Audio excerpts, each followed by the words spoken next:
एक बात आपसे पूछें, सही सही उत्तर दीजिएगा कि हेलमेट लगाने से आपका फायदा होता है कि सरकार का फायदा होता है? जम के बोलो जरा। अपना खुद का फायदा होता है ना कि हमने हेलमेट लगा लिया तो उसमें हमारा फायदा है।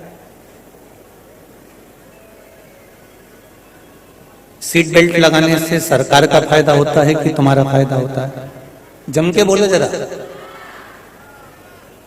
पीछे वाले भी बोलना और साइड वाले भी बोलना, और जितने लोग यहाँ बैठे हैं सब। और आपसे जबरदस्ती नहीं है कि आप ये कुछ निर्णय हमारे उस पर दीजिए, तो आप सोच कर दीजिए कि हेलमेट लगाएंगे तो फायदा सरकार का होगा कि हमारा खुद का होगा? हमारा खुद का होगा।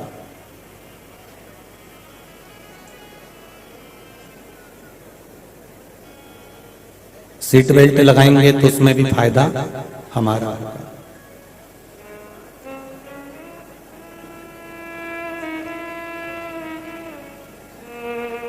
फिर हेलमेट लगाने के लिए जब सरकार बोलती है तो आपको बुरा क्यों लगता है?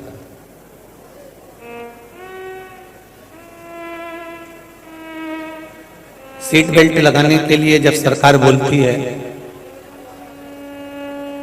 तो फिर आपको बुरा क्यों लगता है?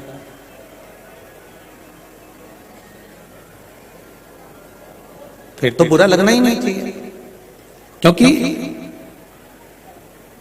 आपके हित की बात है, आपके लाभ की बात है कि आप हेलमेट लगाएंगे तो आप सुरक्षित रहेंगे, आपका जीवन आनंदित रहेगा। सीट बेल्ट लगाएंगे तो आप सुरक्षित रहेंगे, आपका जीवन सुरक्षित रहेगा। हेलमेट लगाने में फायदा तुम्हारा है, पर प्रशासन उस पर दबाव इसलिए देती है जिससे आप हेलमेट लगा लें।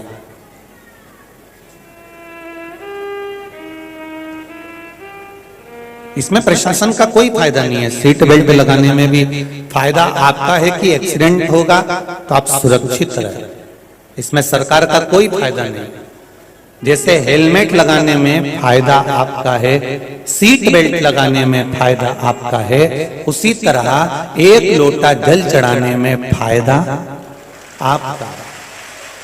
उसमें सियोर वाले महाराज को कुछ मिलने वाला नहीं हो, तुम ये अंदाजे में मत रहना कि सियोर वाला महाराज रोज पीछा पकड़कर बैठा है कि सारी समस्या का हल एक लोटा जल। अब आप ये अंदाजे में मत रहना कि हमारा कोई इसमें लाभ होगा या हमारा कोई इसमें फायदा होगा।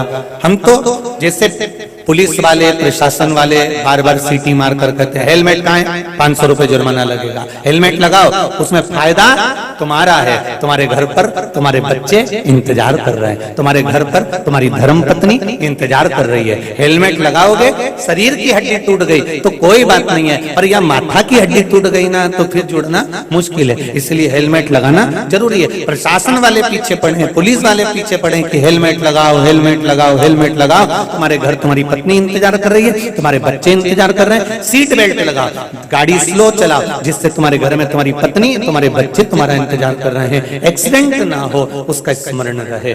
उसी तरह जैसे प्रशासन पीछे पकड़ कर बैठती है कि हेलमेट लगाना जरूरी है तुम्हारी सुरक्षा के लिए, उसी तरह एक लोटा जल चढ़ाना जरूरी है तुम्हारी जीवन की सुरक्षा, वो बहुत जरूरी है। मैंने तेरे ही भरोसे, ओ बाबा तेरे ही भरोसे, हवा बिच उड़ती जावांगी, बाबा टोर रखो छठीना में कटी जावांगी, भोले मैं तेरी पतंग, शंभो मैं तेरी पतंग। बाबा ये मानव की देह मिली है, मनुष्य का शरीर मिला है, आपका एक लोटा जल चढ़ाने में हमारा कोई लाभ नहीं है, पर इतना याद रखना, तुम्हारे एक लोटा जल चढ़ाने में तुम्हारी जिंदगी भर का लाभ है। जब जब दुख की घड़ी आएगी, मेरा विश्वनाथ तुम्हारे सामने खड़ा मिलेगा। मेरा शंभू, मेरा शंकर, मेरा उघड़दानी, मेरा विश्वनाथ आपके सामने खड़ा मिलेगा। जब जब दुख की घड़ी आएगी, जब जब तकलीफ की घड़ी आएगी, वो तुम्हारे सम्मुख में होगा, वो तुम्हारे सामने होगा। दुर्योधन और अर्जुन एक ही गुरु के चेले थे।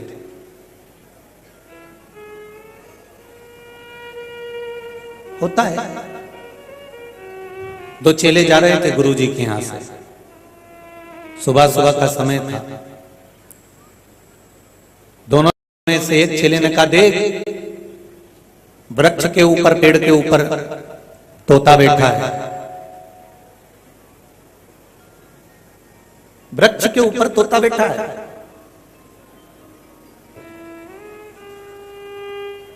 अपने गुरुजी ने कहा था, जब सवेरे उठते से ही कहीं के लिए भी जाओ और तोते का दर्शन होता है तो खीर, मीठा, मिठाई खाने को मिलती है।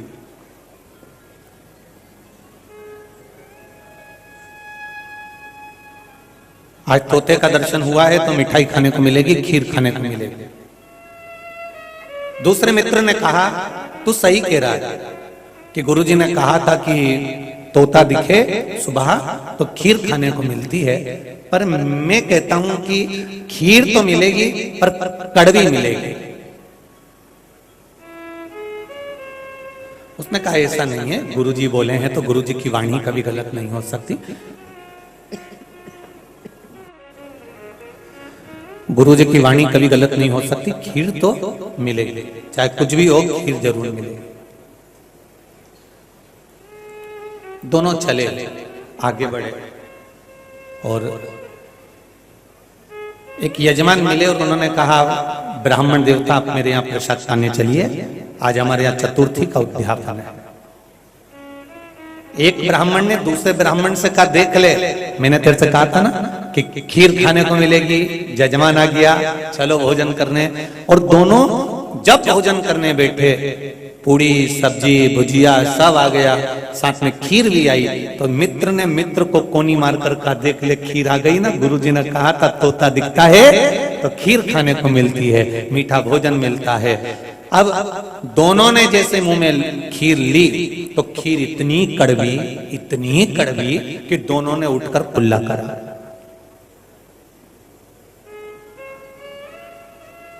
मित्र ने मित्र से कहा, मित्र एक बात बता, अपने गुरुजी ने कहा था कि सवेरे तोता दिखे तो खीर खाने को मिलती है, मीठा भोजन खाने को मिलता है, फिर ये खीर कड़वी कैसे हो गई? तूने कहा था कि कड़वी खीर मिलेगी, तू इतना विद्वान कैसे हो गया? उसने कहा, गुरुजी ने तोते को कहा था कि तोता दिखे तो मीठा भोजन मिलेगा, पर तोता नीम के पेड़ पर बैठा था, इसलिए मैं समझ गया कि खीर कड़वी मिलेगी। ये निश्चित था।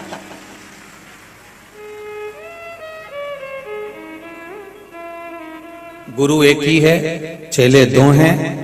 एक में विद्वत्ता इतनी थी कि तोता किस पेड़ पर बैठा है उसने वो देख लिया था और कह दिया था खीर कड़वी मिलेगी, और दूसरे ने देखकर कह दिया था कि खीर खाने को मीठी मिलेगी, क्योंकि गुरु ने उतना ही ज्ञान दिया था कि तोता दिखे तो समझ लेना कि खीर खाने को मिलेगी। पर गुरुजी ने ये नहीं बताया था, पर विद्वत्ता अपने भीतर होना चाहिए कि तोता किस जगह पर बैठा है।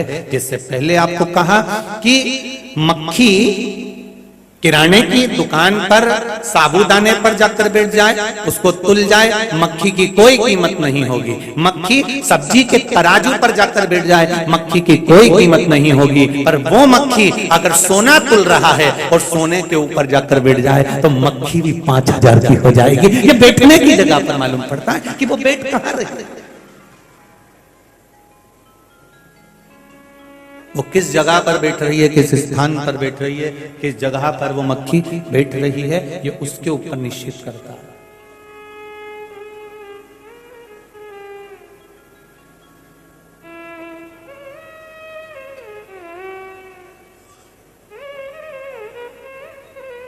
दुर्योधन और अर्जुन ये दोनों एक गुरु के चेले हैं, एक ही गुरु के।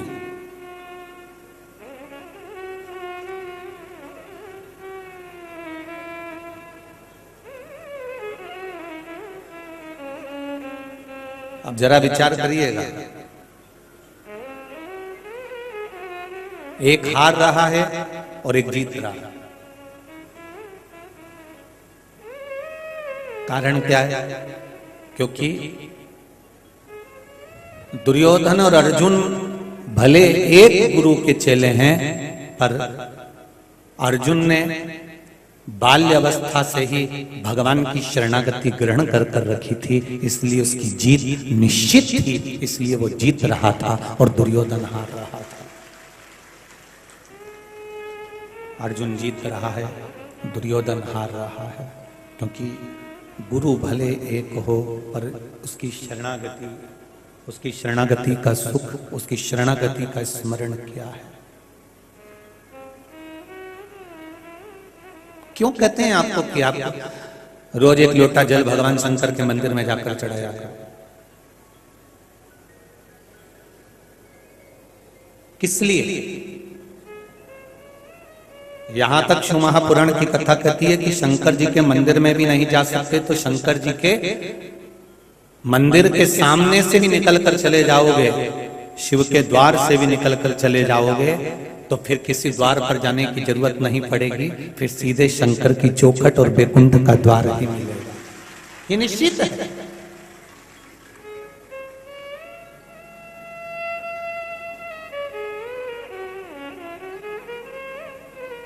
दुख कितना भी हो, कितनी भी तकलीफ, कितना भी कष्ट हो, एक पत्र आया है, इस पत्र में किसी ने लिखा है, देखिए।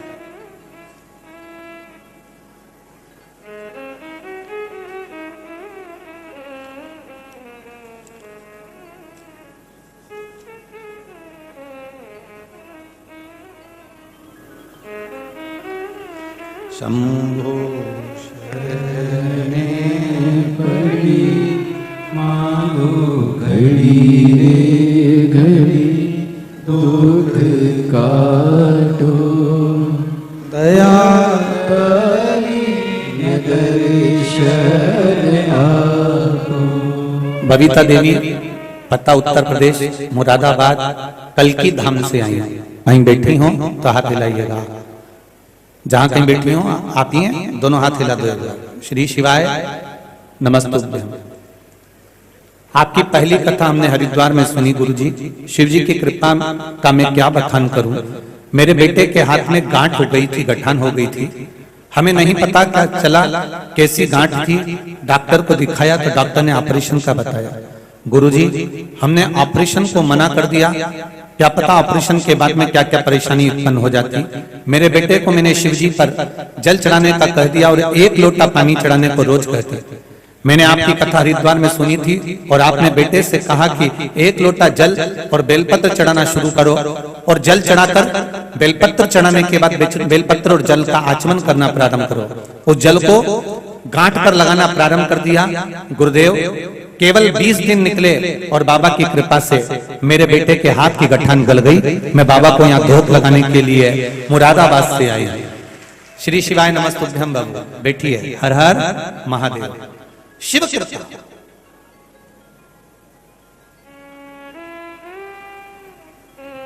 तेरी कृपा बिना न हिले एक भी अणु, लेते हैं श्वास तेरी कृपा से तनु तनु। बखान क्या करूं मैं राखों के ढेर का, चपटी बबूत में खजाना कुबेर का। ये हमारा विश्वास है, हमारी दृढ़ता, ये हमारा मन का भाव, ये हमारा विश्वास प्रबल है, हमारी दृढ़ता प्रबल है। हम शिव भक्ति में लगे हैं, भगवान शंकर के स्मरण में लगे हैं, हम भगवान शंकर की भक्ति का रसतत्व ग्रहण करने में लगे हैं। फिर कहूंगा मैं आपको आप मंदिर भी नहीं जा सकते भगवान शंकर के, तो उसके द्वार के सामने से निकल कर चले जाइए।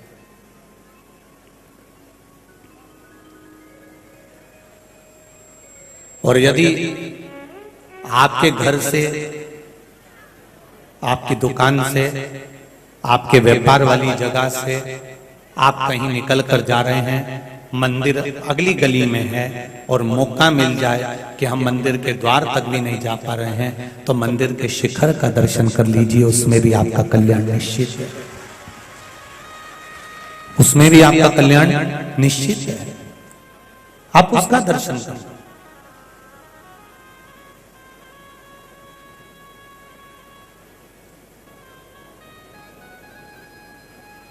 जितने व्रत, सारे वेद पुराण शास्त्र उठाकर देखिए, जितने व्रत आप करते हो,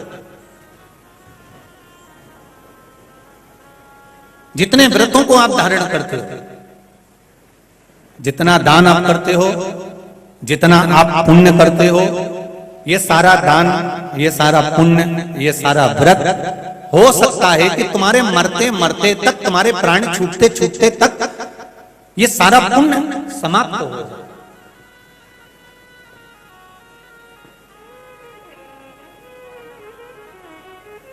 प्राण छूटते छूटते तक हो सकता है हमारा पुण्य समाप्त हो जाए, क्योंकि रीत है 10,000 रुपए महीना आप कमाते हो और 10,000 रुपए महीना कमाने पर एक गैस की टंकी लिया, 1,500 रुपए उसमें चले गए, बिजली का बिल भर दिया, 1,500 उसमें चले गए, बच्चों की फीस भर दी, 1,500 उसमें चले गए, खाने का सामान लिया, 1,500 उसमें चले गए। 10,000 रुपए महीना तुमने कमाया, पर तुम्हारा खर्च भी तो देखो कि कितना हुआ, ऊपर से कर्जा बढ़ते गए।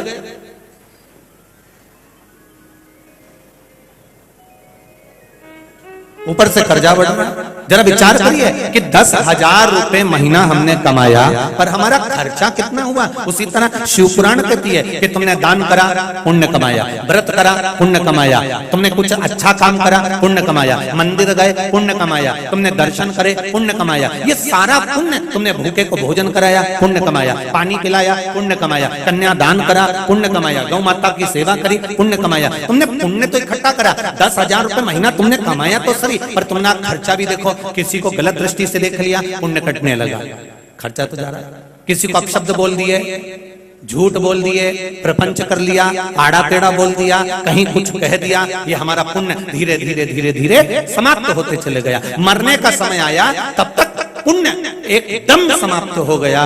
पर शिव पुराण कहती है कि तुम्हारा करा गया व्रत, उपास, दान, पुण्य सब समाप्त हो सकता है, पर शंकर भगवान पर चढ़ाई हुई एक बेलपत्री और एक लोटे जल का पुण्य कभी समाप्त नहीं होगा।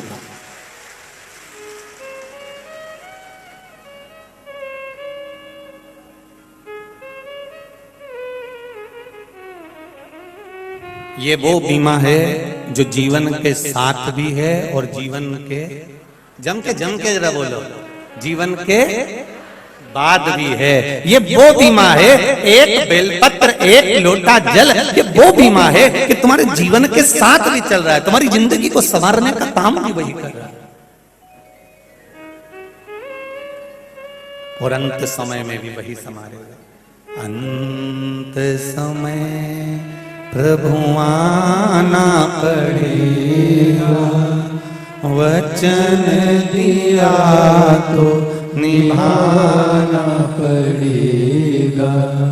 आए ना आए प्रभु कुटुंब कबीरा, अंत समय प्रभु आना पड़ेगा, वचन दिया तो निभाना पड़ेगा। हे मेरे भोलेनाथ, अंतिम बिंदु में, अंतिम समय में, अंतिम बिंदु में, अंतिम चरणों में आपका आना जरूरी है, बहुत।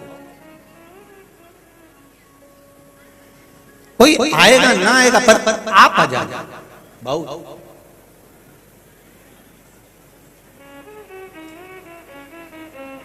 गुरु भले एक हो, पर शरणागति किसके चरणों में है, शरणागति कहाँ है, वो देखा जाता है। अभी आप लोग काशी में कथा सुनने के लिए आए,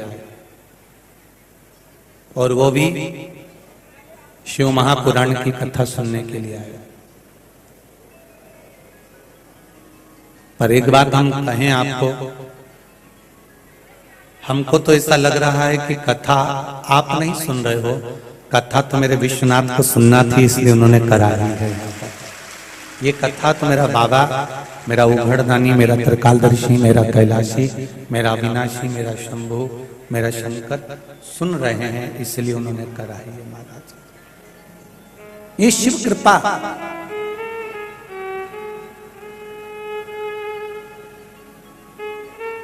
और किस नगरी में कथा सुन रहे हो? काशी की। कबीरदास जी, तुलसीदास जी, जगतगुरु शंकराचार्य जी, जितने भारत की भूमि के विद्वान से विद्वान, विद्वत से विद्वान संत जितने भी हुए हैं, इस काशी की धरा, इस काशी की भूमि पर, इस काशी की धरा पर आकर उन्होंने विद्वत्ता को प्राप्त करा है और भगवान का साक्षात दर्शन किया है। ये कोई साधारण सी धरा नहीं है काशी।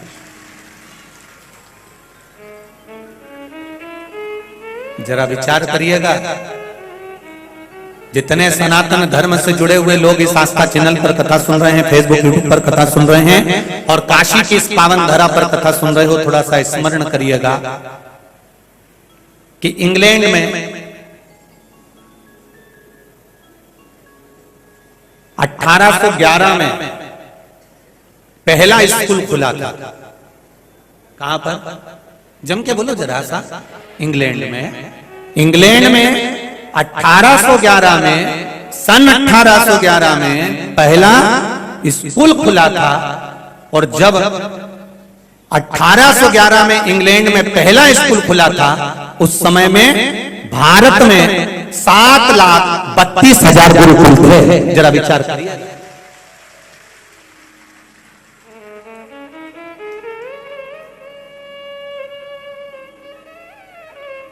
जब इंग्लैंड में पहला स्कूल खुल रहा था तब 7,32,000 गुरुकुल इस भारत की भूमि पर, इस मातृभूमि पर, इस वसुंधरा पर 7,32,000 गुरुकुल उस समय पर मौजूद थे जब इंग्लैंड में पहला स्कूल खुल रहा था।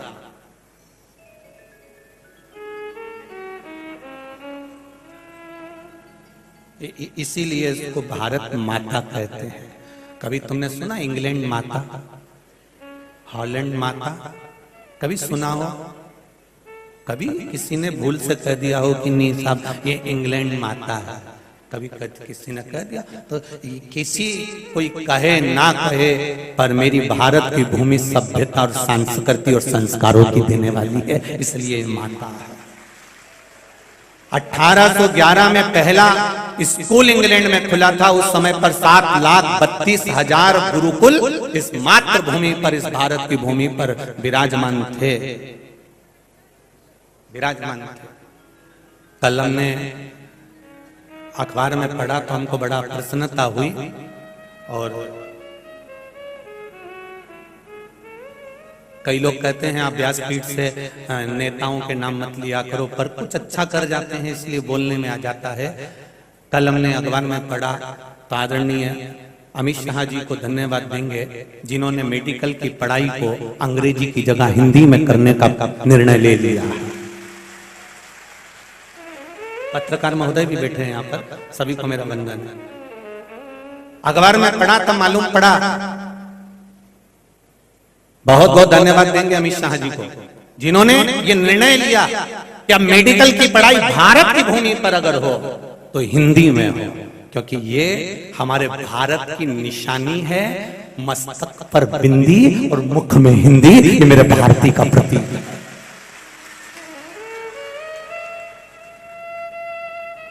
ये मेरे भारत का गौरव है, ये मेरे भारत का आनंद है कि मस्तक पर बिंदी हो और मुख में हिंदी हो, जिह्वा पर आपकी हिंदी हो। एक आनंद की अनुभूति करा देता। हम बहुत बहुत साधुवाद, धन्यवाद देंगे, बहुत साधुवाद। ऐसा अच्छा कार्य करे तो उसके लिए ये आनंद था, क्योंकि भारत का गौरव ही यही है। 1811 में जब इंग्लैंड में पहला स्कूल खुला था, तब 7,32,000 गुरुकुल इस भारत की भूमि पर विराजमान थे, और 7,32,000 गुरुकुल में से आधे से ज्यादा गुरुकुल तो मेरे इस काशी में विराजमान थे। जरा विचार करें, काशी में विराजमान थे। अरे कहीं पर भी पूरे भारत की भूमि पर कोई भी गुरु अपने चेले का यज्ञोपवीत संस्कार कराता है तो चेला जब दौड़ कर जाता है, भाग कर जाता है, और उसके मामा पकड़ कर लाते हैं तो उससे पूछते हैं कहाँ जा रहा है, तो मैं काशी पढ़ने के लिए जा रहा हूँ। आज भी यज्ञोपवीत का एक नियम है, मामा, चाचा, काका, कोई फूफा उसको पकड़ कर लाता है, जीजा कोई पकड़ कर लाता है कि अपने साले को नहीं साहब कहाँ जा रहे हो, तो मैं काशी पढ़ने जा रहा हूँ। मतलब जरा विचार करिए कि कितनी विद्वत्ता भरी होगी इस काशी की धरा पर। तो यहाँ काशी में निवास करने वाला एक रिक्शा चलाने वाला हो, साधारण से साधारण व्यक्ति हो और विद्वान से विद्वान व्यक्ति हो, उनके चरणों को मैं नमन करता हूँ कि आपकी साधुता को नमन करता हूँ जो आप काशी में विराजमान विद्वान से विद्वान।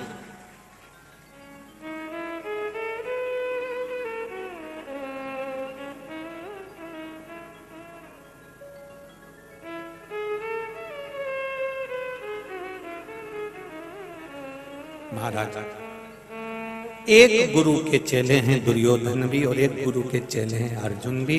बस उनकी विद्वत्ता का जो सुख है, उनकी विद्वत्ता का जो आनंद है, वो आप रूप शरणागति से प्रकट होता है कि आपकी शरणागति क्या कर रही है। आप अगर शिव जी के मंदिर रोज जा रहे हैं, आप शंकर भगवान को एक लोटा जल जरूर चढ़ा रहे हैं, आप भगवान शंकर की शरणागति ग्रहण कर रहे हैं, तो उसमें सुख क्या है। एक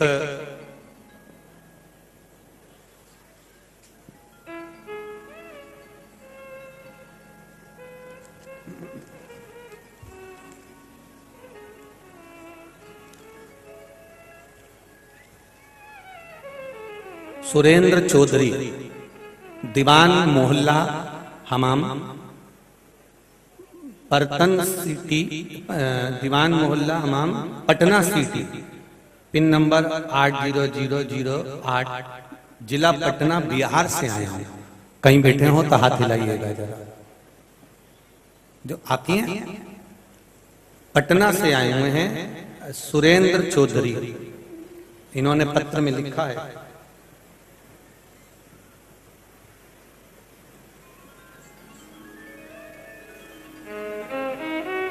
पहले तो पटना की भाषा में आपने एक भजन की लाइन लिखी है, हम सही पढ़ पाए कि ना पढ़ पाए, पर थोड़ा सा पढ़ लेते हैं। छाला पड़ेला कांटा करेला, चलो पर भी जब पग ना उठेला, लागेला खुद ही रास्ता चलेला, वह ऐसी महिमा तोहार है भोलेनाथ। हाथी ना घोड़ा ना केऊ सवारी, पैदल ही आवड़ त्योहार दुआरी है भोलेनाथ। आपने लिखा है, प्रभु की महिमा का मैं क्या बखान करूं। इस गणेश चतुर्थी को हमारी पत्नी के मौसी जी के साथ एक ऐसी घटना घट गई कि उनके प्राण, उनके लीवर में स्टोन था, दर्द उठा और वो जमीन पर गिर गए। सब रुआई चालू हो गई, सब रोना चालू कर दिए। उस समय पर मेरी धर्मपत्नी भी वहीं पर विराजमान थी। उन्होंने श्री शिवाय नमस्तुभ्यम का जाप करना प्रारंभ करा और बाबा की कृपा से मौसी जी को होश आया और बाबा की कृपा से अब वो बिल्कुल ठीक हैं। ये शिव जी को मैं धोख लगाने आया हूं। गुरुजी, रुद्राक्ष शिव महापुराण की कथा में हम हमारी पत्नी के साथ 1 मार्च 2022 से पूरी कथा आपके यहाँ शिवहर सुने हैं, कुबेरेश्वर धाम में सुनी थी और बाबा से विनती करके आया था कि बाबा ऐसी सामर्थ्यता देना कि एक बार शिव महापुराण की कथा हम पटना बिहार में करवा सकें। आज बाबा की कृपा से लगभग सभी व्यवस्था हो चुकी है। जगह की परेशानी थी, पटना जैसे शहर में बड़ा जगह कहाँ उपलब्ध हो, एक बड़ी चुनौती थी, पर बाबा ने वो भी उपलब्ध करवा दी है। पटना के बेरिया इंटरनेशनल बस स्टैंड के पास ऐसी बड़ी जगह हमको उपलब्ध बाबा ने कराई है, जहां पर हम 10 लाख लोगों को भी कथा सुना सकते हैं, एक साथ बिठाकर कथा सुना सकते हैं। बाबा, मैं पटना से काशी तक पैदल शिव महापुराण की कथा लेने आया। आ जाओ बाबू, जरा दौड़ के आ जाओ। आइए, एक रुपट्टा भी भेजा है, अगर आप धारण करेंगे आप ही पिना जाओ। आ जाओ, सामने से जाओ। पटना बिहार से मैं पैदल काशी की धरा पर कथा लेने के लिए और बाबा को प्रणाम करने आया। एक बार जोरदार ताली बजाएं दोनों के लिए।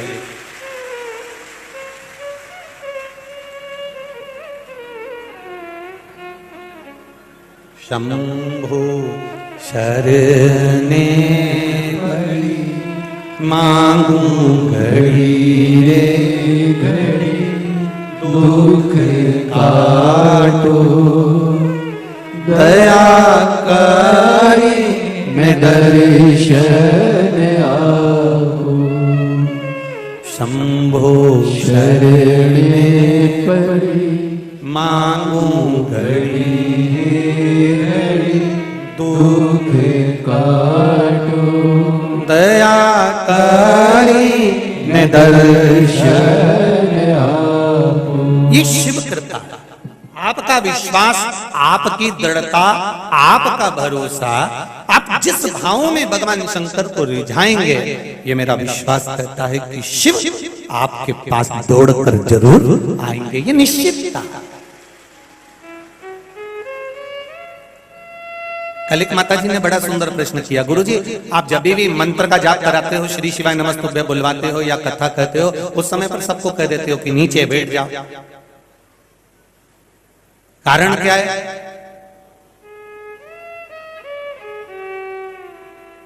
क्यों कहते हो कि जब कथा सुनो या मूल मंत्र का जाप करो तो नीचे बैठ जाओ? खड़े खड़े अगर मंत्र बोलेंगे तो असर नहीं करेगा। तो उनसे निवेदन है, यहां आप जाएं विश्वनाथ बाबा के दर्शन करने के लिए, तो बहुत सारी छोटी छोटी इडली की दुकान, पोहे की दुकान, बहुत सारी, वहां पर जाकर देखना, उन्होंने पोहा बनाकर गरम भगोने पे रख दिया है। क्यों? क्योंकि उनको मालूम है जब तक गरम पानी पे धरा रहेगा तब तक ये गरम की गरम, बोलो जम के बोलो, बना रहेगा। उसी तरह अगर उस पोहे की कढ़ाई को नीचे रख दो तो गरम रहेगा क्या? नहीं, पर उस गरम पानी के भगोने पर रखा तो वो गरम की गरम बना रहा। उसी तरह जब हम कहीं बैठते हैं, आसन लगाकर बैठते हैं, आसन पर बैठते हैं, तब तक हम परमात्मा के बने की बने रहते हैं। इसलिए कहते हैं कि नीचे बैठकर कथा का रसतत्व ग्रहण करें। नीचे इसीलिए कहे महाराज,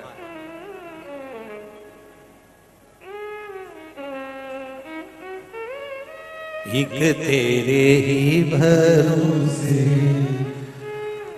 ओ बाबा, तेरे ही भरोसे हवा बिच उड़ती जावागी, बाबा डोर हक तो छबीला में कटी जागी। भोले मैं तेरी पतंग, शंभो मैं तेरी पतंग।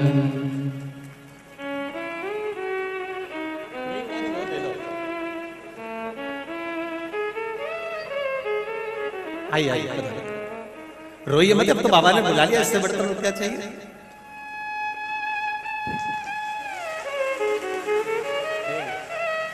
ये आपने भेजा था ना, ये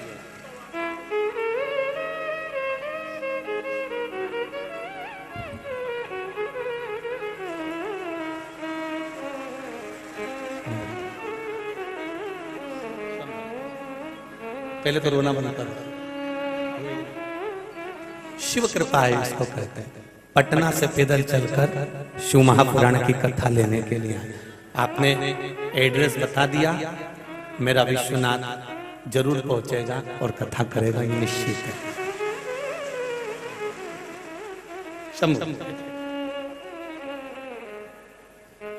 मेरे भोले तेरा सहारा है, मेरे भोले तेरा सहारा है, मेरी नैया का तू किनारा है, मेरी नैया का तू किनारे। वहीं बैठ जाओ, बैठ जाओ। शिव कृपा, उसकी उदारता बिना कुछ नहीं। कौन जानेगा मेरे शिव को? एक बार भगवान ब्रह्मदेव ने भगवान विष्णु जी से कह दिया, भगवान नारायण से कहा कि मेरे पिता का नाम मुझे मालूम है कि आप मेरे पिता हो, नारायण मेरे पिता हैं, पर मुझे ये नहीं मालूम कि नारायण के पिता कौन है। भगवान विष्णु के पिता कौन है ये मुझे नहीं मालूम।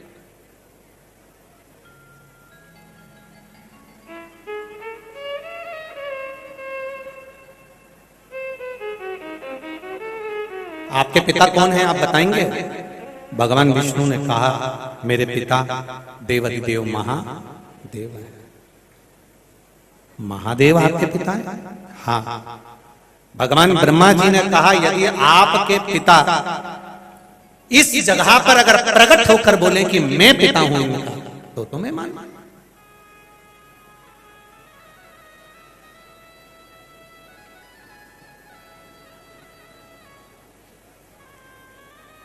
परीक्षा लो, पर एक निवेदन है, संत की, भगवंत की, भोले की, जो भोला मनुष्य होता है, भगवंत जो होता है भगवान की भक्ति में जो डूबा हुआ होता है, संत स्वभावी जो होता है, संत की, भगवंत की, भक्त की, भोले की कभी परीक्षा में, भगवान की कभी परीक्षा में। परीक्षा अगर लेना है तो संसार वासियों की लो, मना नहीं है। दुनिया में बहुत लोग पड़े हैं जिनकी परीक्षा ली जा सकती है, पर कोई भोला है, सरल, सहज,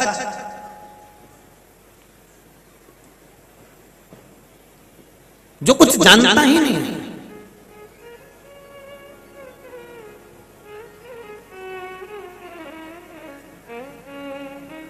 उसकी परीक्षा नहीं।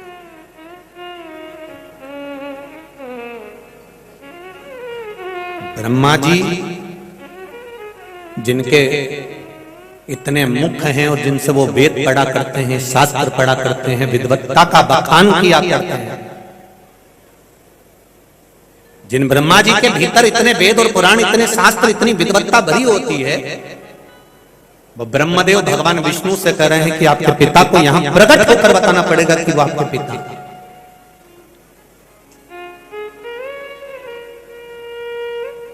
भगवान विष्णु ने कहा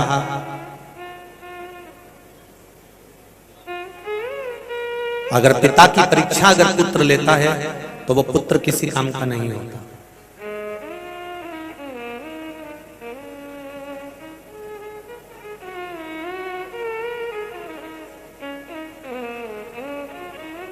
घड़ी आप अपने हाथ में बांध सकते हो, घड़ी हमारे हाथ में होती है, पर अच्छा और बुरा समय हमारे हाथ में नहीं होता।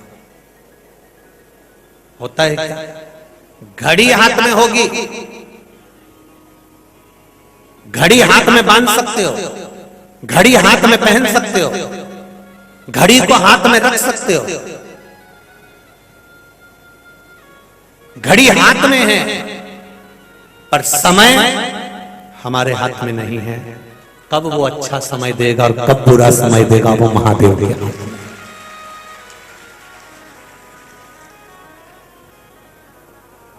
तुम देख सकते हो अभी ये बज रहा है, अभी 2 बज गया, 2:30 बज गया, कि 3 बज गया, कि 4 बज गया, कि 5 बज गया। ये आपके अनुसार है कि आप देख सकते हो कि ये समय हो रहा है, ये समय अभी चल रहा है, ये 1:30 बजी है, 2 बजा है, 3 बजी है, 4 बजी है, ये आप देख सकते हो। घड़ी आपके हाथ में, पर समय मेरे महादेव के हाथ में है। इसलिए उन्होंने काल चक्र को अपने हाथ में रखा। इसलिए महादेव का एक नाम है महाकाल। काल को अपने हाथ में वश में कर रखा है, वो देव अधिदेव देव हैं जिन्होंने हाथ में अपने काल को, समय को बांध कर रखा है। घड़ी आप पहन लो, घड़ी आप रख लो हाथ में, उससे कोई फर्क नहीं पड़ता, पर समय अच्छा और बुरा लाना मेरे महादेव के हाथ में है। अगर ये घड़ी पहनने वाले हाथ से, ये हाथों से जिस पर हम घड़ी पहन रहे हैं, घड़ी धारण कर रहे हैं या घड़ी अपने हाथ में रख रहे हैं, उनसे निवेदन है कि घड़ी तुम कितनी भी अच्छी वीआईपी ने, हीरे की ने, सोना की ने, चांदी की, तुम कितनी भी पहन लो, पर समय बनाने वाला मेरा देवाधिदेव महादेव है। इसलिए इन घड़ी पहने हाथों से शंकर जी पे जल चढ़ाते रहोगे तो ये निश्चित है कि वो तुम्हारा समय भी अच्छा लाता रहेगा, बदलता रहेगा, खुशियां देता रहेगा। समय बोला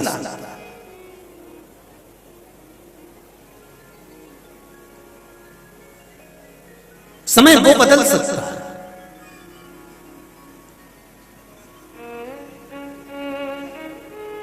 एक बात पहले कही थी कथा में, आज फिर कह रहे हैं।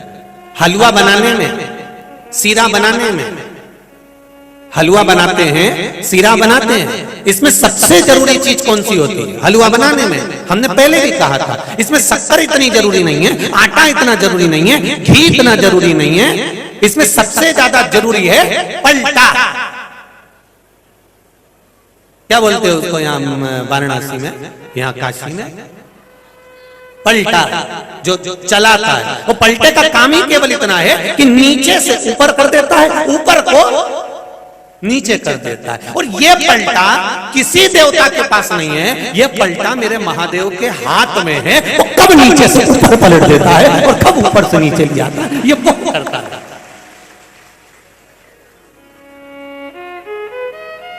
ये उसके हाथ है। कब नीचे को ऊपर ला देता है, कब ऊपर को नीचे ला देता है। जैसे ही चावल, सब्जी, खीर ऊपर आके फुदक फुदक करना चालू करती है, इतनी देर में हलवाई आके उसको नीचे से ऊपर कर देता। और जैसे ही वो नीचे गया तो तपने लगा, चिल्लाने लगा कि प्रभु अपनी फुदकूंगा। बस यही भगवान का काम है क्या? यही भगवान का काम है। जो ज्यादा फुदकता है ना, भगवान उसको उठा के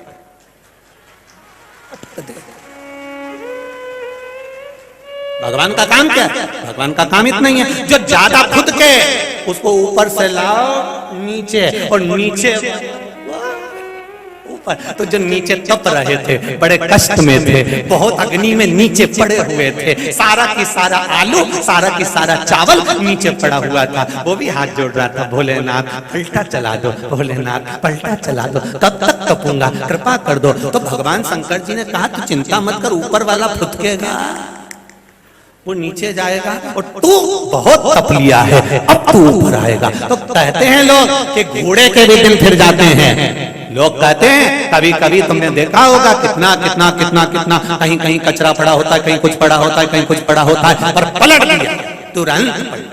अगर हलवाई अच्छा है तो वो पलटे का प्रयोग कर कर पलट देता है। इतना बड़ा कॉरिडोर तुम देखना काशी में जो बनाया, क्या जोरदार बनाया, गंगा के घाट से लेके वहां तक।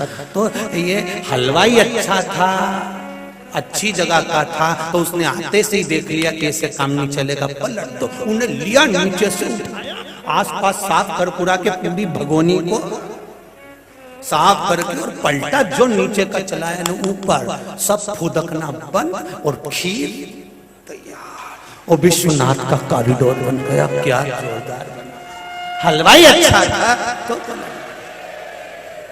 अब वही हलवाई आज हमारी उज्जैन में गया है, वही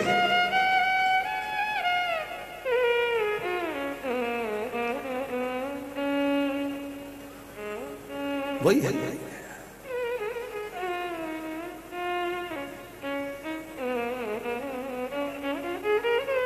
अब शिव कृपा कर रहे हैं, भगवान शंकर की कथा कर, शिव महापुराण कथा कर रही है, भगवान ब्रह्मदेव भगवान विष्णु से कर रहे हैं कि परीक्षा, यहाँ भगवान शिव अगर प्रकट होकर बताएं कि मैं नारायण का पिता हूं तो तुम्हें मान। भगवान विष्णु ने कहा मैं नहीं चाहता कि मेरे पिताजी आकर बोले कि ये मेरा पुत्र है।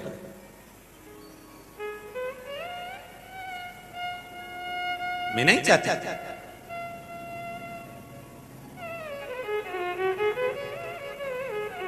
भगवान विष्णु ने कहा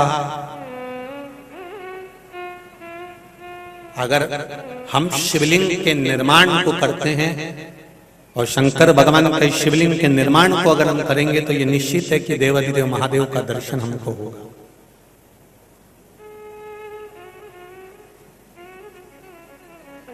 ये निश्चित है कि देवाधिदेव महादेव का हमको दर्शन होगा।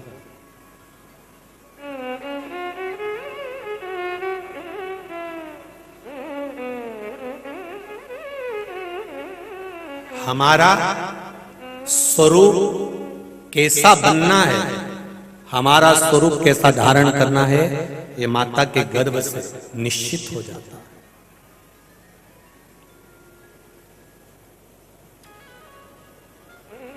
मेरा आप सबसे निवेदन है,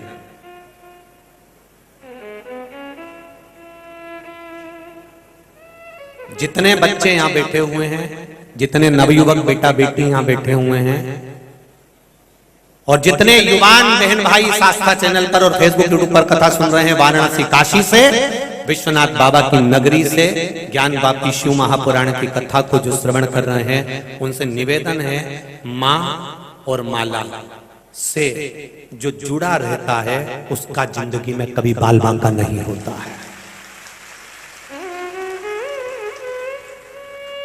जितने नवयुवक बेटा बेटी इस कथा को सुन रहे हैं, जितने जवान बेटा बेटी इस कथा को सुन रहे हैं, जितने बच्चे इस कथा को सुन रहे हैं, उनसे निवेदन है और यहाँ बैठी हुई सारी बहुओं से, माताओं से, जितने भाई बंधु बैठे हैं, उन सबसे निवेदन है, जो माँ, घर की माँ और हाथ की माला से जो जुड़ा रहता है, जिंदगी में कभी धोखा नहीं खाता, कभी नीचे नहीं जाता, ऊपर बढ़ते चले जाता। एक माँ, जिस माता ने तुमको जन्म दिया है, जिस माता ने तुमको पाल पोस कर बड़ा करा है, जिस माता ने तुमको गोदी में खिलाया है, जिस माता की शरणागति में रहकर तुम चलना सीखे हो, जिस माता ने अपने हाथ से तुमको भोजन करना सिखाया है, वो माँ और जिस माला को गुरु ने पकड़ाया है, ये माँ और माला से जो जुड़ा रहता है वो जिंदगी में कभी धोखा नहीं खा सकता, वो उन्नति की सीढ़ी पर चढ़ता चले जाता है, बढ़ता चले जाता है।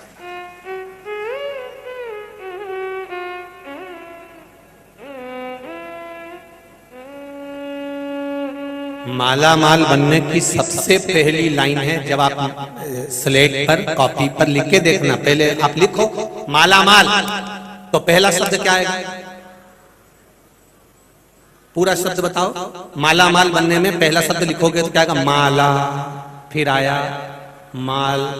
तो शिव पुराण कहती है माल के चक्कर में पड़े रहोगे तो माल कभी नहीं मिलेगा। माला को पहले पकड़ो तो पीछे लगा है माल, अपने आप चलकर आएगा। तुम माला माल बनने के लिए पहले माला का स्मरण तो करो।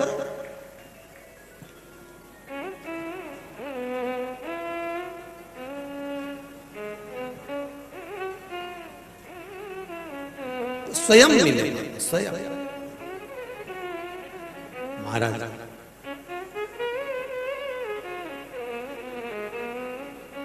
जय भोला भंडारी।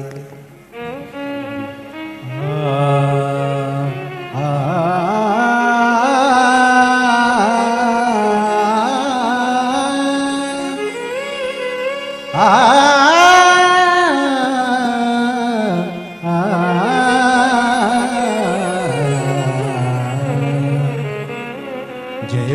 भोले भंडारी, जय भोले भंडारी, जय भोले भंडारी, जय भोले भंडारी, जय भोले भंडारी रे दाता, जय भोले भंडारी, जय भोले भंडारी दाता जय भोले भंडारी। जय कैलाशपति शिव शंकर हो, जय कैलाशपति शिव शंकर जय जय जय त्रिपुरारी। जय भोला भंडारी, जय भोला भंडारी, जय भोला भंडारी जय भोला भंडारी।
बाबा गंगा माने की थी।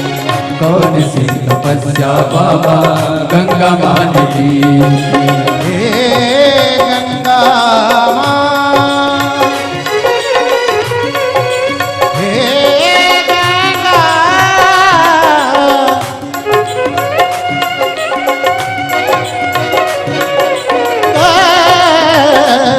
गंगा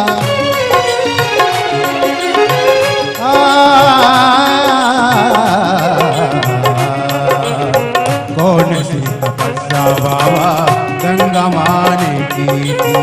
कौन सी तपस्या बाबा गंगा मान की। अपनी जटा में बाबा जगह उनको दी थी।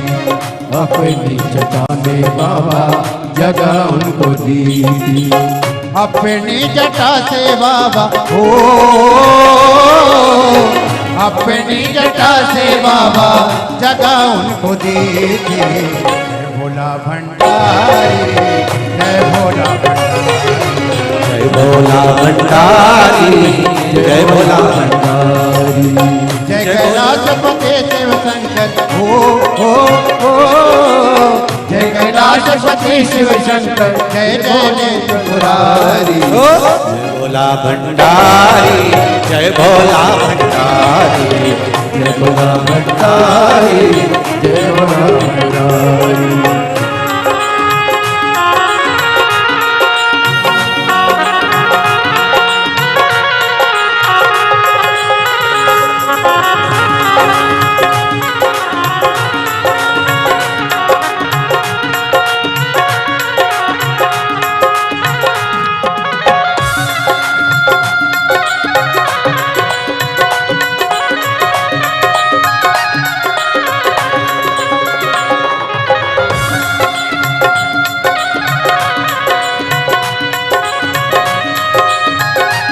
शंभो।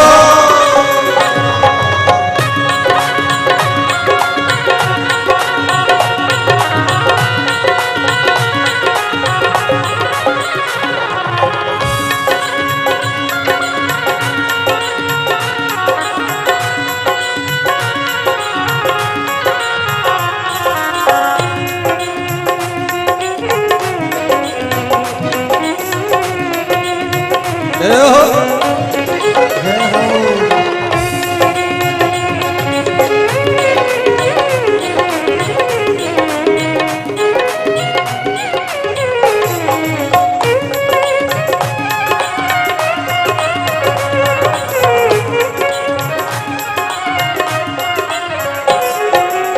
कौन सी तपस्या बाबा चंद्रमा ने की थी। कौन सी तपस्या बाबा चंद्रमा ने की थी। कौन सी तपस्या बाबा चंद्रमा ने की। कौन सी तपस्या बाबा चंद्रमा ने की थी।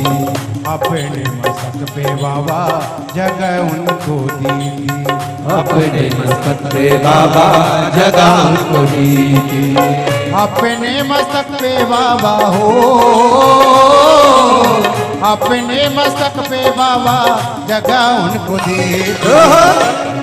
भंडारी जय भोला भंडारी, जय भोला भंडारी, जय भोला भंडारी। जय कैलाशपते शिव शंकर हो, जय कैलाशपते शिव शंकर, जय जय जय त्रिपुरारी। ओ जय भोला भंडारी, जय भोला भंडारी, जय भोला भंडारी, जय भोला भंडारी। बोले शंभो।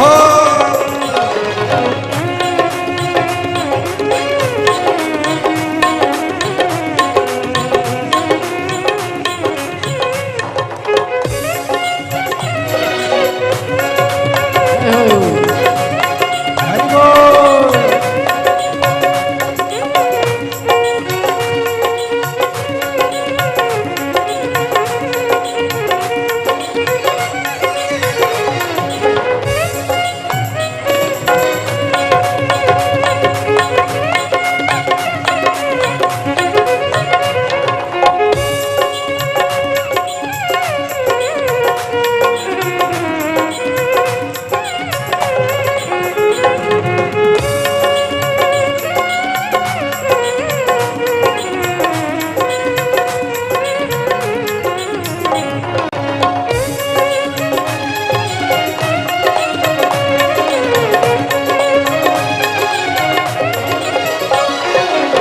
कौन सी तपस्या बाबा गौरा माने की।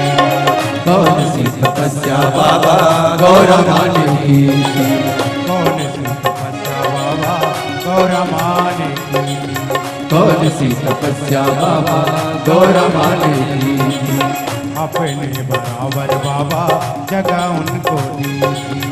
अपने बराबर बाबा जगह उनको दी थी। ओ अपने बराबर बाबा हो, अपने बराबर बाबा जगह उनको दी थी। जय भोला भंडारी, जय भोला भंडारी, जय भोला भंडारी, जय भोला भंडारी। ओ जय कैलाशपते शिव शंकर, जय कैलाशपते शिव शंकर, जय जय जय त्रिपुरारी। भोला भंडारी, जय भोला भंडारी, जय भोला भंडारी, जय भोला भंडारी। ओ जय भोला भंडारी, जय भोला भंडारी, जय भोला भंडारी, जय भोला भंडारी। जय भोला भंडारी, जय भोला भंडारी, जय भोला भंडारी, जय भोला भंडारी, जय भोला भंडारी, जय भोला भंडारी, जय भोला भंडारी, जय भोला भंडारी। आर